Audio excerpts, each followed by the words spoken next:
Hey Wolfpack, and welcome back. It is finally fall. May not be the first day of fall, but it is definitely in the fall. Thank God. I love the weather already. It has cooled down so much more, and it is amazing. And I absolutely love hiking in this weather. So, tonight, we're reading 3 more scary hiking stories. But, before we start, there's a question I'd like to ask you all. If you had to have an oddity, or out of sorts out of the normal, what would it be? Or even if you have an oddity already, what is it? So, with that said, whether you're sitting around a campfire, on the night shift, or even laying in bed, let my voice soothe your nightmares.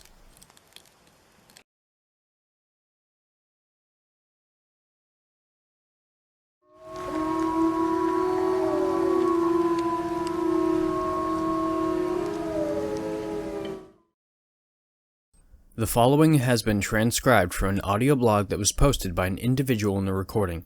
The post was found in the drafts of her blog account a few days after she was declared missing. No other evidence of foul play has been found, and she's still missing to this day. Hey guys, it's a beautiful day. The sun is shining, the sky is blue, songbirds fill the air, and it's a perfect summer day. I'm out for a hike near the river. The temperature is perfect down here. I'm just out for a walk to clear my head. Got into it with my mom again, unfortunately. Like her coming down on me is going to magically solve all my problems. At least this area is really beautiful, even if this area has a weird reputation. It's not that there are weirdos who hang around, or people mugged or anything. There's no risk of animal attacks or even a ton of insects. It's the perfect area to go for a walk, no matter what kind of shape you're in. There are lots of trails surrounded by forest and little runoffs from the river. It's so peaceful. The only rule they have here is don't climb over the fence. I don't know why we're not allowed past the fence. It seems silly. If the area is so safe, then why the need for a fence? Some people say it's because there's a secret military base in our quaint little town. There's a mental asylum or something crazy like that. But others say there's much more sinister reasoning. They say that people used to disappear. There are a few unsolved missing person cases still unsolved in the town. No one ever talks about it though. This was a long time ago. There's a legend that they all went missing in the area past the fence. But it's just more trails. It's so stupid. I don't believe in the legends. This isn't some movie. People just don't disappear. Now, I'm looking at the fence, and it's so old. There's a sign that reads, "Do not enter," with no other context or warnings. I'm not listening. An old fence can't hold back my curiosity anymore. I'm climbing over that fence. I ripped my shirt on the top of it. It cut me slightly. But no one ever said exploration didn't have its dangers. My mom's going to be pissed though. It's perfectly normal. Obviously very overgrown, but otherwise it looks perfectly normal. It's so beautiful. There's this trail leading through the trees. 2 stone half pillars are at the beginning of this trail. There are some weird runes on them. I can't make them out, but they're kind of vibey. As I walked past them, I had a weird feeling, but I shook it off. I'm walking down the trail now, but something isn't right. The sky, it isn't the same. It just changed. There are clouds that look like those runes. What the fuck? The trees. They're not right. They're all dead. There are no songbirds in the sky, and all I can hear is my footsteps. Not even the river anymore. I tried running back down the trail, past the stones, but nothing changed. The river, it wasn't right either. There was no water. Everything looks different. What the fuck? What the fuck? I hear a voice. It sounds fucking demonic. It's laughing. Please, someone help me. What the fuck? I see something and it's coming for me. It's... oh my god, please. Mom, I'm sorry. Please, help me. Please, someone, I'm sorry. The girl begins to cry. Mom, I'm sorry. I didn't mean to disappear. The recording continues with nothing but the sound of her crying with a horrible sounding laugh in the background. The recording ends abruptly which gives the impression her phone either died or she ran out of memory to record. It was a quiet, cold November evening. Usually, I would not dare to set foot outside at this time, especially since the sun had vanished behind the monoliths that are the peaks of the Alps. Hiking can be dangerous in the dark, and I had but the littlest, most pathetic source of light that could still be considered a torch. It was mounted to my beanie cap and barely illuminated the next 6 feet or so. Every other day, I would hike during the few spare hours of daylight after I had finished work. But today I had to work the late shift as well, due to a coworker unexpectedly falling sick. I didn't really mind, since I hadn't anything else planned for the day. But thinking back, it would have been much smarter to hike the new trail by day. The lamp flickered. Before me lay layers of snow, rocks, and gravel. The scene looked like a small avalanche had ravaged through the path, and it took many rocks with it. The barricade wasn't impassable, but I believe my second mistake was that I didn't see the warning signs of what was about to come. I believe that about half an hour later, my lamp lost a significant amount of battery charge as it grew dimmer and dimmer by the minute. I had no spare batteries left, so I thought about turning around and making my way home. There was my next mistake. I didn't. My lamp eventually refused to fulfill its purpose, so I stumbled through the mountain trails in the dark now, only led by the bit of white barely visible. The trail was snowed over, and I could use that snow to orient myself.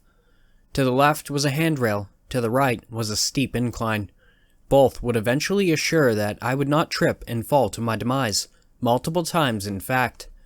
I was a moron for continuing my way though, and I'm not ashamed to admit it, because after another 50 minutes I stepped into a small crevice in the ground, invisible without my light, and I am certain that this was where I broke my ankle.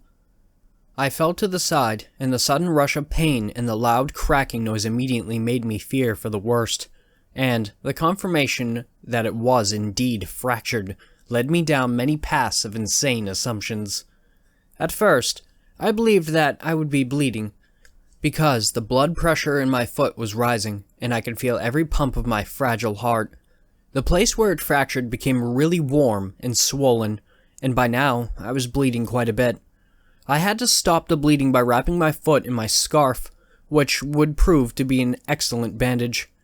Then, I feared that I would not be able to make my way back home, since I had been hiking for quite some time now. Even pulling out the foot had caused so much mind-numbing pain.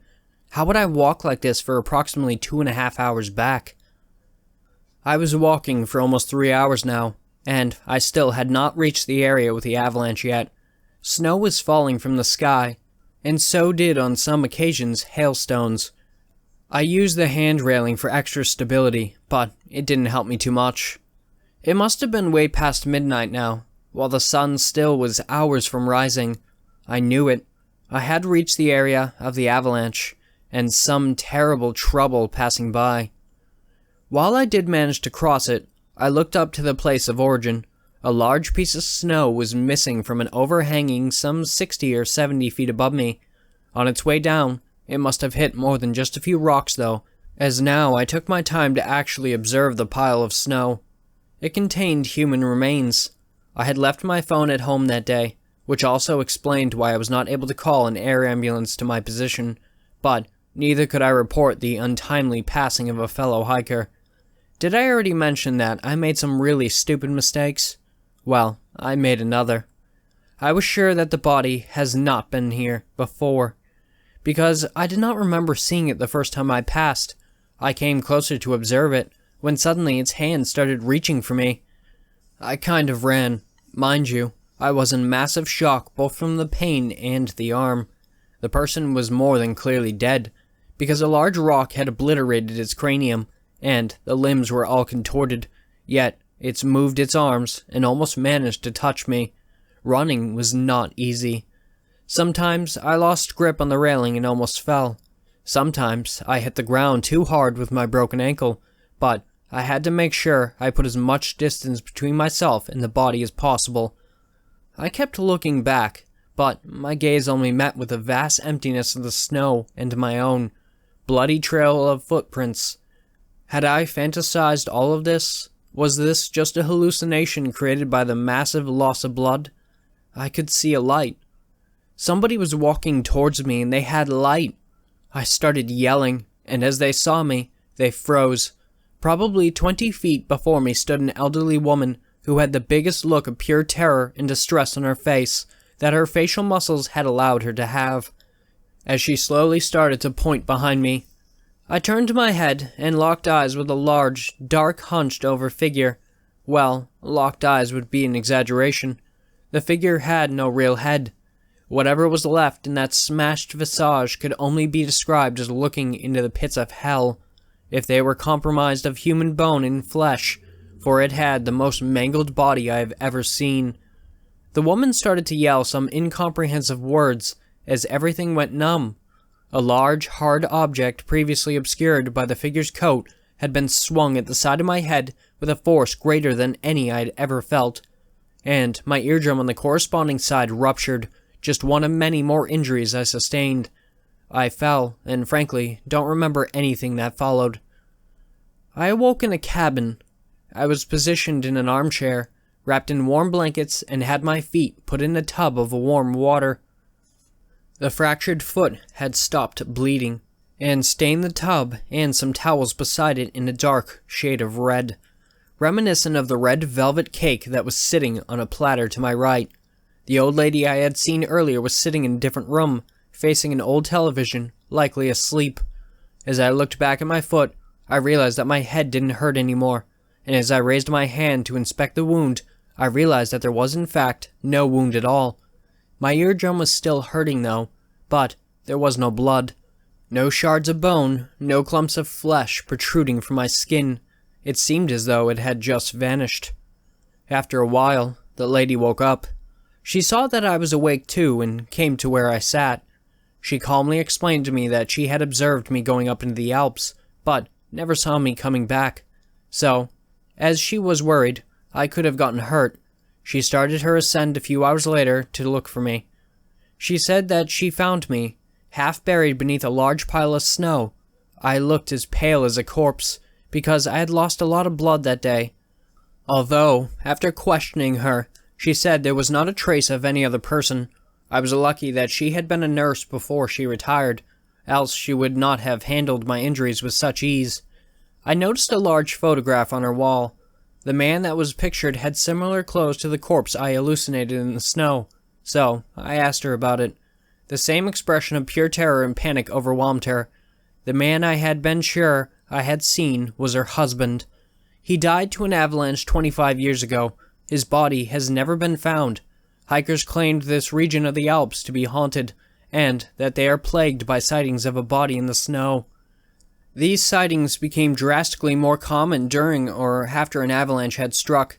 She claimed that after his death, avalanches and avalanche-related deaths became much more common, and that I was one of the lucky few people to leave this trail alive. One thing is sure, I will never go hiking in the Alps ever again. I've been walking this path in the woods for about an hour now. I don't know what to do. I keep hearing strange noises. I'll start from the beginning to have this make more sense. I like to hike in the woods alone. It gives me some much needed time to breathe. I work at a really boring office job, and this is my only respite from the boring hell I'm living in. I get in my car after a long day at work and went to this old pathway my friend told me about. He said it was one of the most fun hikes he's had since he started hiking. Today sucked. My boss wouldn't stop pestering me about random bullshit, even though I had a deadline, so I thought I could use a good night hike. I got out of my car and headed towards what I thought was the path. It was a little hidden, but my friend told me that about the trail. I had to climb through some thin brush, but after I did, I saw the trail eventually. I've never seen such a gorgeous trail before. It looked so peaceful. Just what I needed after such a bad day. After walking for about 30 minutes, I started to notice something. I couldn't see the stars. That by itself isn't that weird. What was odd was the fact that I could see them on my drive here. I chalked it up to random happenstance because, truth be told, I don't know much about light pollution and things like that. Another 7 minutes go by, and I realize I can hear the sound of leaves crunching around me. Anytime I would stop to listen, they would be gone. I'm not a paranoid person, but I swear anytime I turned around, I could see just past what I could see. I could see a shape moving in tandem with the mist around it, like it was made of the mist itself. I wiped my eyes, and it was gone. Once again, I chalked it up to random happenstance. Maybe my eyes were playing tricks on me. I sped up a bit, just wanting to get to the end of the trail and be done with it, but the noises got louder and more distinct. But as soon as I actively listened for them, they would be gone. I stopped one last time to look back. This time, the footsteps didn't stop. They just changed locations. By this time, I turned around. The noises were behind me again. I turned around to the direction I was just walking and saw it standing there in the tree line, just barely visible.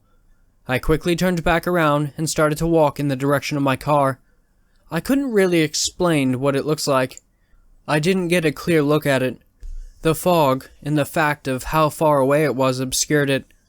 The situation is way worse for the fact that I should have been back to my car about 10 minutes ago, or at least the area should look more familiar, but it just doesn't. You might be wondering why I'm not sprinting to my car, and there's a good reason for that. I'm certain they're going to catch me if I do. I say they, as in plural. I'm sure there are more of them now, at least 7 behind me, not to mention the ones that I can see sitting in the trees watching me. At this point, I'm certain I'm not getting back to my car. It's been far too long of a walk back for me to still be in the woods. I'm only writing this as a way of letting people know how I died for certain. I will. This is also a warning. Use me as an example. If you're gonna go on a night hike, be familiar with the trail.